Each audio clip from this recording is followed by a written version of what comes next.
What if death is not the end, but just a transition? What if the mysterious beings we used to call aliens hold the key to the mysteries of our consciousness that transcend physical life? Whitley Strieber, author of the best-selling book Communion, claims that his encounters with visitors have changed his understanding of reality forever. These are not just stories about contacts with the unknown, they are doors to the unknown, where death becomes just a stage in an endless cycle of existence. Perhaps the visitors know more than we can imagine. Whitley Strieber is a mysterious and controversial personality who has been upending conventional notions of reality throughout her life. Born on June 13, 1945 in San Antonio, Texas. At first, his name was associated with successful books in the genre of science fiction and thrillers, such as The Wolfen and The Hunger, which later became the basis for cult films. However, his real fame came in 1987 when he released a book that changed his life, Communion. What makes this book so unusual? Unlike the usual works of science fiction, Communion is a personal account of Strieber's strange and inexplicable encounters with certain mysterious creatures, whom he called visitors. These events, which began in December 1985, shocked him so much that he decided to abandon his usual career and devote himself to the study of this phenomenon. The book instantly became a bestseller and caused a storm of discussion among fans as well as among skeptics. But why did Strieber's story capture people's imaginations so much? It raises questions that we are all trying to find answers to. What is life? Where did we come from? And what awaits us after death? Although Communion focuses on mystical encounters with visitors, the book itself hides much deeper questions about the nature of consciousness, time, and reality itself. Strieber claims that his meetings not only changed his outlook on the world, but also made him think about the fine line between life and death. Who are these visitors? Some are sure that these are aliens, inhabitants of other worlds, but Strieber himself avoids unequivocal conclusions. He suggests that these creatures may not only be representatives of extraterrestrial civilizations, but also be associated with a much deeper mystery, perhaps death itself. In interviews, he often hints that visitors can be guides who open the veil between the world of the living and what lies beyond. Whitley Strieber's work has become a real revelation for those who explore the phenomenon of life after death. He became one of the few authors who decided to connect the experience of abductions with the theme of existence beyond physical reality. Strieber argues that death is not the end, but a transformation, and that our consciousness continues to exist in a different, unknown form. But the most intriguing thing is that he believes that visitors may have knowledge about the nature of this transition and seek to pass it on to humanity. Communion is not just a book. This is a personal testimony that immerses you in the world of the inexplicable. The plot centers on Strieber's own experience, which changed his life in December 1985. At that moment, he was a successful writer, completely unaware that his world would turn upside down on a cold night. Strieber describes how he was suddenly awakened from a dream by strange noises in the house. When he woke up, he felt the presence of something alien, sinister. These were not ordinary sounds, they inspired fear. Later, he realized that he was in a strange, difficult-to-describe state, as if he was between a dream and reality, and it was at this moment that he met with those whom he later called visitors. Strieber claims that he was abducted by these creatures, who took him out of the house and brought him to a place resembling a laboratory. His descriptions of these creatures are surprising. They not only had an unusual appearance, but also performed strange procedures on him, causing him a mixture of fear and trust. Strieber believes that they communicated with him not with words, but with ideas and images. This first contact was just the beginning. In his memoirs, Strieber talks about many subsequent meetings with visitors, about how he felt their presence in his house, even when he did not physically see them. These experiences were always accompanied by vivid dreams, which he perceived as a special form of communication, messages from another world. One of the most fascinating themes in Strieber's book is the connection of his experience with visitors and the spiritual aspects of being. These meetings were not limited to physical sensations only. They were filled with deep emotional and mystical experiences. Strieber describes how his consciousness seemed to transcend his body, which resembles a near-death experience when a person feels himself outside his physical shell. There are moments in the book when visitors show him scenes that Strieber interprets as visualizations of other worlds or dimensions. He sees something that can be called energy forms or even souls. These images make him think. Perhaps the creatures he encountered have a connection not only with extraterrestrial intelligence, but also with what we call the afterlife. Interestingly, Strieber himself does not claim that his abduction was only physical. He hints that visitors can affect not only the body, but also the human mind, opening up a new frontier for understanding the boundary between the material and spiritual worlds. Could it be that this boundary is much thinner than we used to think? One of the most mysterious and discussed topics in Strieber's book is the description of strange creatures that he has repeatedly encountered. These creatures have become not only a key part of his experience, but also a real puzzle that he continues to ponder. Their appearance, behavior, and possible intentions raise many questions, and Strieber's own hypotheses make his story even more fascinating. Strieber describes the visitors as different beings who, despite their differences, are united by one mysterious aura.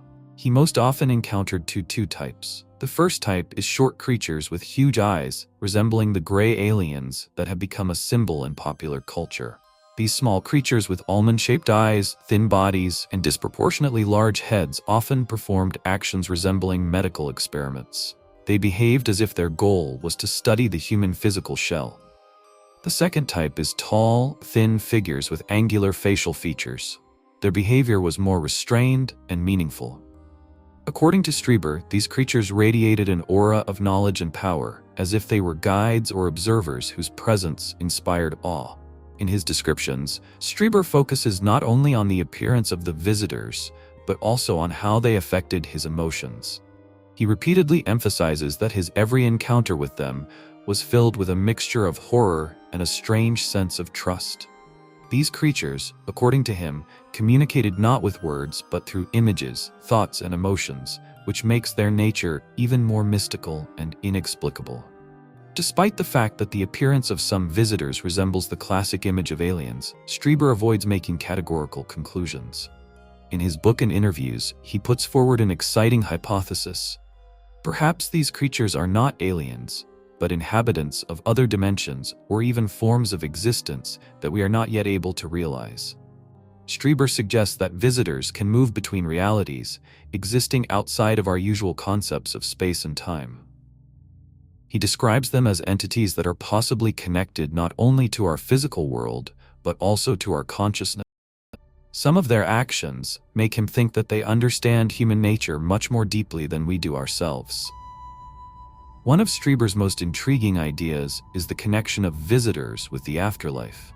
He speculates that they can be guides that help souls move between worlds or even exist outside the material shell. These hypotheses directly connect his experience with near-death experiences described by people who have experienced clinical death. So perhaps Strieber witnessed not just encounters with aliens, but with entities standing on the border of life and death. Strieber's mysterious visitors arouse curiosity not only for their physical characteristics, but also for how their images echo concepts known in religious and mystical traditions. And that's what's interesting. Angels and demons, tall figures with an aura of wisdom and power, resemble the angels or spiritual guides spoken of in some religions. But their ability to inspire fear and awe also brings to mind images of demons from myths and legends. Spirits and guardians. In shamanic practices, there is an idea of spirits that help people through crises or transformations, and so perhaps the visitors perform a similar role in Strieber's experience, becoming a kind of guide to the world of the unknown. Multidimensional beings. In Eastern philosophy, for example in Hinduism, there is the idea of the existence of many worlds and dimensions. Strieber speculates that visitors may be residents of such worlds that interact with our dimension through consciousness. But of particular interest is the idea that these creatures may be trying to convey to humanity some information about the nature of reality. This puts them in the role of not just observers or experimenters, but potential teachers seeking to reveal to us the truth about life, death, and eternity. Nevertheless, despite Strieber's best attempts to understand the visitors, their intentions remain vague. Why do they come? Are they studying us or trying to help us? Their actions often evoke two feelings. On the one hand, they seem indifferent to human suffering, and on the other, they leave the feeling that there is something more behind them, some higher purpose. Prior to these meetings, Strieber was not a man inclined to spiritual pursuits. His life was focused on his family, writing career, and daily worries. However, after contacting the visitors, his perception of the world changed dramatically. In the book Communion, Strieber describes how each new encounter with visitors forced him to reconsider everything that he considered real. These creatures seemed to be destroying the usual boundaries between the material and the spiritual, opening up a world where death is not the end, but a transition into something more, where consciousness continues its journey. One of Strieber's most vivid insights was the realization that death is not a finale, but just a transformation. He compares this process to moving from one room to another, where visitors help us understand that the boundary between life and death is much thinner than we think. Strieber describes death as a kind of ritual that pulls consciousness out of the physical body and transports it to another world. And, importantly, this process, in his opinion, is controlled by higher forces, such as visitors. They become guides that guide the soul through this transition and help it adapt to a new state of being. In interviews, Strieber often notes how these experiences have changed his outlook on life. He learned to appreciate every moment, seeing it as preparation for something more. He considers physical existence to be a kind of school where we study for further spiritual growth, perhaps in order to become part of something larger in the future. One of Strieber's most mysterious ideas is his belief that visitors do not just explore human nature, but play the role of guides between worlds. In his book, he describes how, during one of his contacts, he had a strange feeling that these beings were helping souls leave their bodies and move to another world.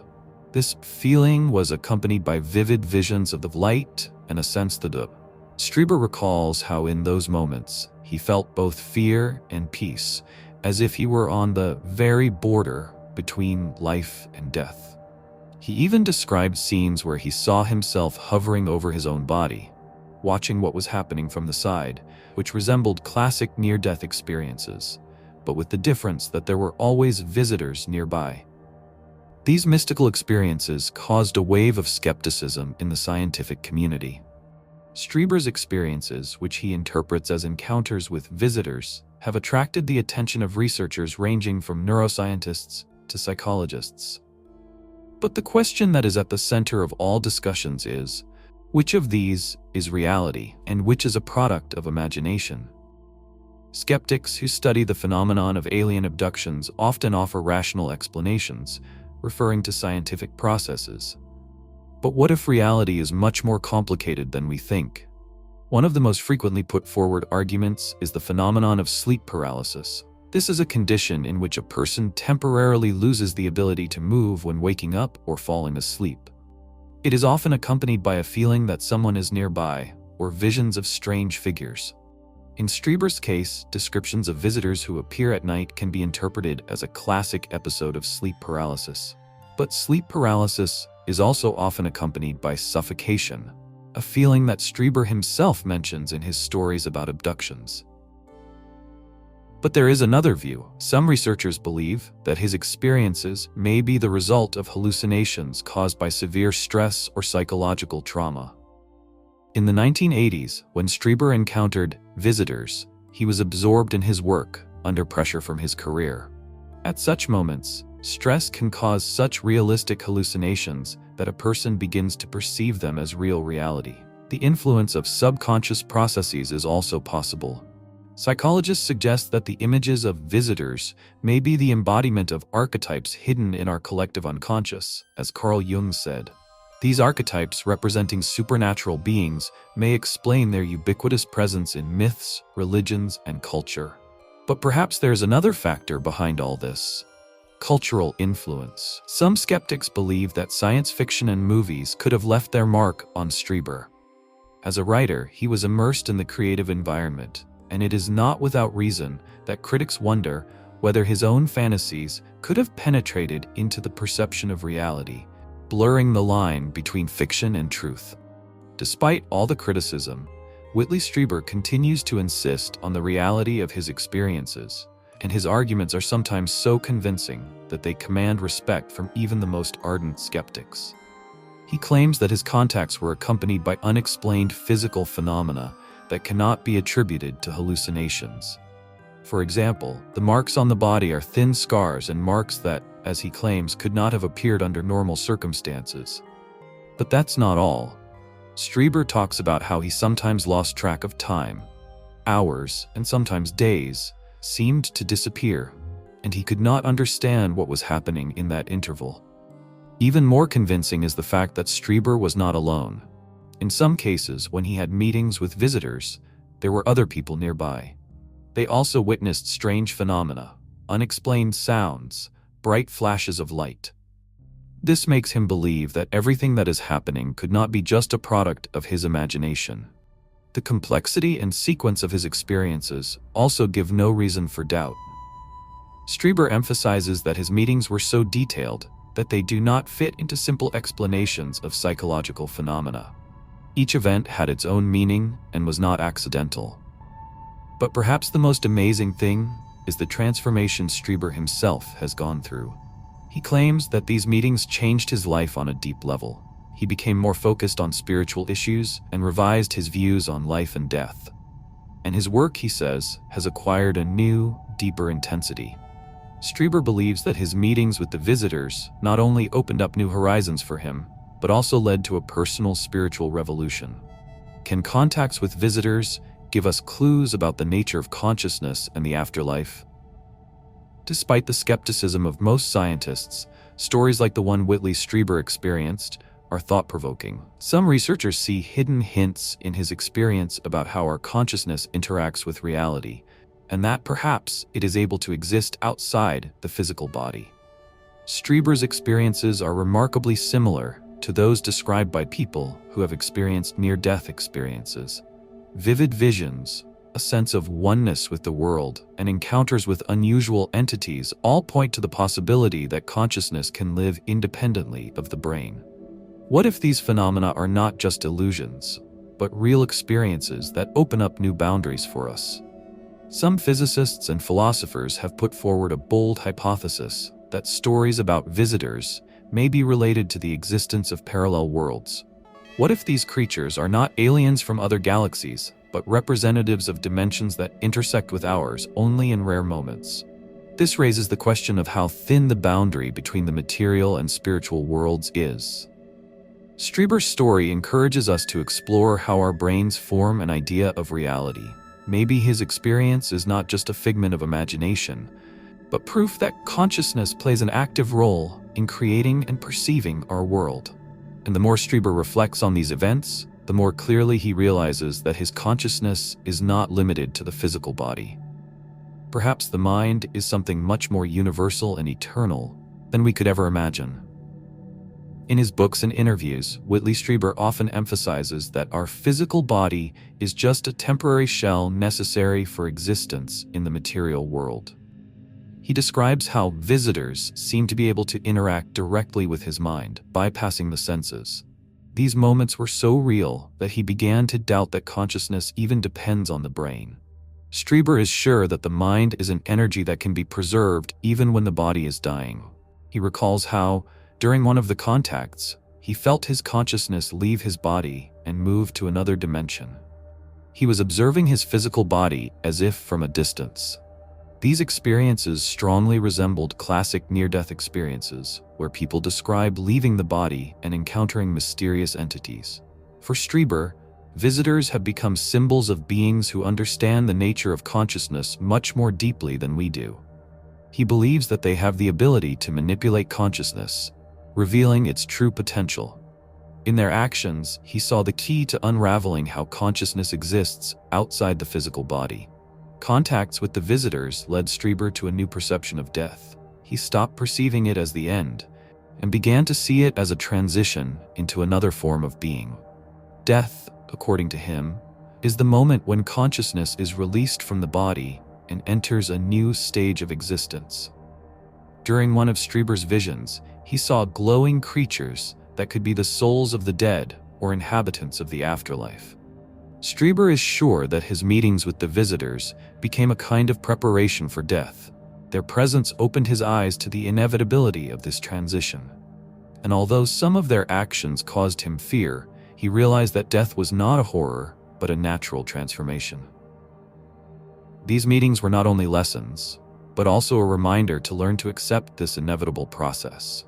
One of Whitley Strieber's most intriguing ideas is the idea of cyclical existence. He is sure that the visitors not only remind of the importance of this cycle, but perhaps they themselves are a part of it. Although Strieber does not explicitly state that he believes in reincarnation, his experiences make him think about the possibility of multiple lives. Some of the visitors seem so ancient to him, as if they have long existed outside of time. He hypothesizes that the cycle of birth, life, death, and rebirth may be a universal law for all intelligent beings. Strieber suggests that the visitors may be a kind of guardian of the balance between life and death.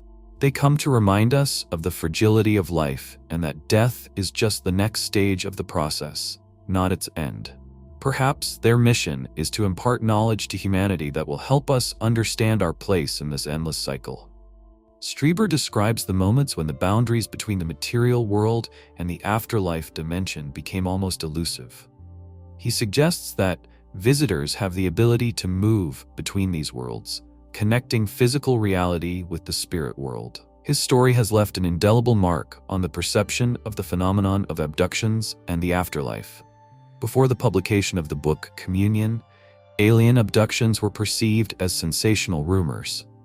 But Strieber presented the visitors not as aggressors, but as guides ready to open the horizons of spiritual growth and rethinking of life and death. Whitley Strieber carefully examined the connections between his contacts and questions about the nature of consciousness and life after death. His ideas about the existence of dimensions that interact with the human soul have captured the imagination of not only ufologists, but also philosophers, mystics, and scientists.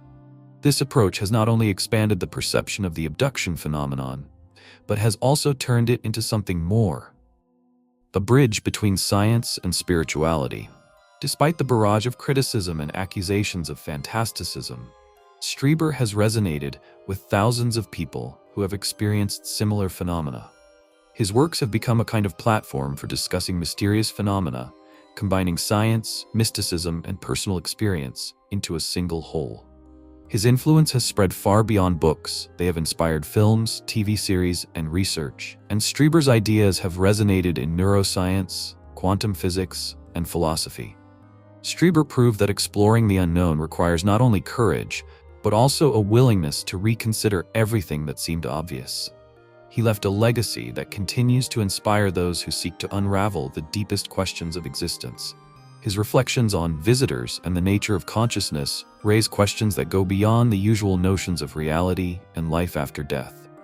For Strieber, life is just one of the phases of a more complex existence. He is convinced that consciousness experiences physical death, and visitors play the role of guides, allowing us to look beyond our reality. Death for him is not the end, but a transformation that opens up new forms of existence and interaction with other intelligent entities. Strieber argues that consciousness is not just a product of the brain, but a fundamental element of the universe capable of interacting with other dimensions. These ideas find a response in modern research on quantum physics and neuroscience, which only underlines the relevance of his thoughts and opens up new horizons for study. Strieber's experience is not only controversial, but also unites science and spirituality, encouraging us to explore the unknown and expand the boundaries of human knowledge. His legacy inspires us not to be afraid to ask questions, seek answers, and embrace the unknown, chance for growth and change. The main lesson that we can learn from his work is to realize that reality is much more complex and multifaceted than we used to think. Strieber's stories provoke us to seek the truth, live our lives meaningfully, and strive to understand our place in the universe. His legacy becomes valuable to anyone who is willing to look beyond the familiar and seek answers to the deepest questions of existence. What do you think about this? Write your opinion in the comments. Dear friends, thank you for watching my video to the end. If you liked it, please like it, and don't forget to subscribe to the channel. It's very important. Thank you, and have a nice day.